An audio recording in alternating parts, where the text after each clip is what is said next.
19 अक्टूबर 2024 शनिवार। पहला पाठ एफिसियों के नाम संत पौलुस का पत्र, अध्याय 1, पद संख्या 15 से 23। मैंने प्रभु ईशा में आप लोगों के विश्वास और सभी संतों के प्रति आपके विषय में सुना है। मैं आप लोगों के कारण ईश्वर को निरंतर धन्यवाद देता हूँ और अपनी प्रार्थनाओं में आप लोगों का स्मरण करता रहता हूँ। महिमामय पिता, हमारे प्रभु ईसा मसीह का ईश्वर आप लोगों को प्रज्ञा तथा आध्यात्मिक दृष्टि प्रदान करे, जिससे आप उसे सचमुच जान जाए।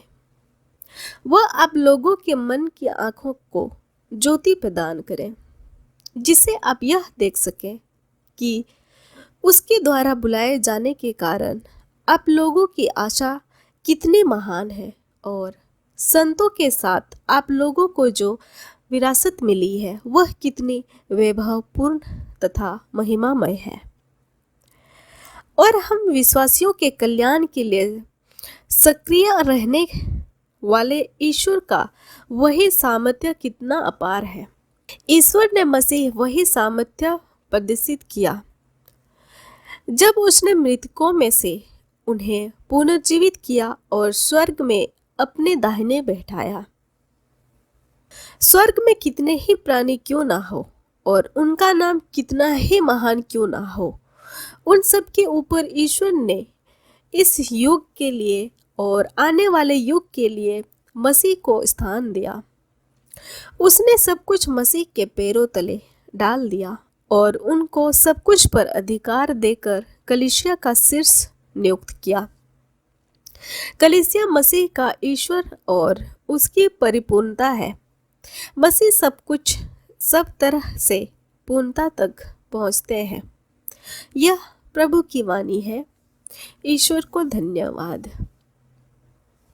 संत लूकस के अनुसार आज का पवित्र सुसमाचार, अध्याय 12, पद संख्या 8 से 12। मैं तुमसे कहता हूँ, जो मुझे मनुष्यों के सामने स्वीकार करेगा उसे मानव पुत्र भी ईश्वर के दूतों के सामने स्वीकार करेगा। परंतु जो मुझे मनुष्यों के सामने अस्वीकार करेगा वह ईश्वर के दूतों के सामने अस्वीकार किया जाएगा।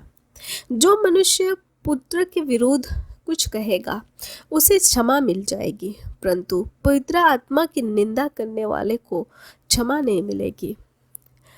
जब वे तुम्हें सभागृहों, न्यायाधीशों और शासकों के सामने खींच ले जाएंगे तो यह चिंता न करो कि हम कैसे बोलेंगे और अपनी ओर से क्या कहेंगे, क्योंकि उस घड़ी पवित्र आत्मा तुम्हें सिखलाएंगे कि तुम्हें क्या क्या कहना चाहिए। यह हमारे प्रभु यीशु ख्रिस्त का सुसमाचार है। ख्रिस्त की जय। आइए आज के दोनों पाठों पर थोड़ा सा मनन चिंतन करते हैं। अपने बपतिस्मा के द्वारा हमने प्रभु यीशु को ग्रहण किया है और ईश्वर के पुत्र पुत्रियां बनना स्वीकार किया है। अपने बपतिस्मा के प्रतिज्ञाओं को दोहराकर शैतान के छल का परित्याग करते हैं। हम अपने जीवन में या तो प्रभु यीशु को अपनाएंगे या तो शैतान के बहकावे में आएंगे।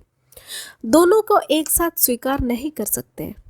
यदि हम प्रभु यीशु को स्वीकार करते हैं तो स्वतः ही हम शैतान के चंगुल में फंस जाएंगे, क्योंकि जब हम प्रकाश को रोक देते हैं तो अंधकार स्वयं आ जाता है।